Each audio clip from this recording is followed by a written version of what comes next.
Hello friends, welcome in my YouTube channel. दोस्तों, आज हम बात करेंगे यूपीएससी प्रीलिम्स के पेपर जीएस 1 के सिलेबस के बारे में। दोस्तों, जब हम अपनी तैयारी स्टार्ट करते हैं तो सबसे इम्पॉर्टेंट ये होता है कि हमको सिलेबस पता होना चाहिए कि आखिर हमको पढ़ना क्या क्या है और पेपर में क्या क्या आता है। तो इसलिए सिलेबस मोस्ट इम्पॉर्टेंट पार्ट होता है। तो आज हम बात करेंगे जीएस 1 के सिलेबस के बारे में। तो इसका मोस्ट इम्पॉर्टेंट जो पार्ट होता है वो होता है करंट अफेयर। करंट अफेयर में ये राष्ट्रीय घटनाएं भी पूछी जाती हैं और अंतर्राष्ट्रीय घटनाएं भी पूछी जाती हैं। इसमें 1.5 साल तक का करंट अफेयर बहुत इंपॉर्टेंट होता है, क्योंकि इससे 30 से 35% क्वेश्चन करंट अफेयर से ही पूछे जाते हैं।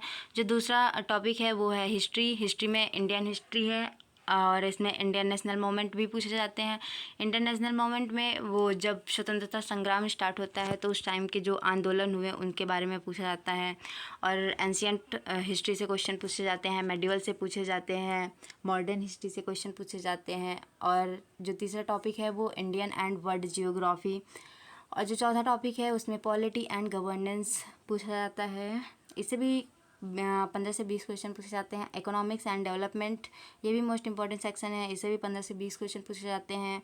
और जो लास्ट वाला हमारा टॉपिक है वो है general issues on environment. Environment भी बहुत इंपॉर्टेंट टॉपिक है। इसमें क्लाइमेट चेंज से क्वेश्चन पूछे जाते हैं, बायोडाइवर्सिटी हो गया, नेशनल पार्क हो गया है, वर्ल्ड सेंचुरी हो गया, इन सब से क्वेश्चन पूछा जाता है। और लास्ट वाला टॉपिक है जनरल साइंस।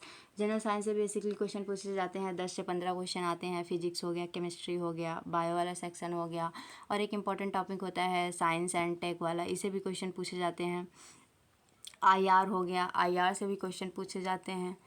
तो दोस्तों, ये सिलेबस है जीएस पेपर 1 का। अगर आपको वीडियो अच्छा लगे तो कमेंट में ज़रूर बताइएगा। फिर इसके बाद मैं जीएस 2 का भी सिलेबस का वीडियो बनाऊंगी। Thank you.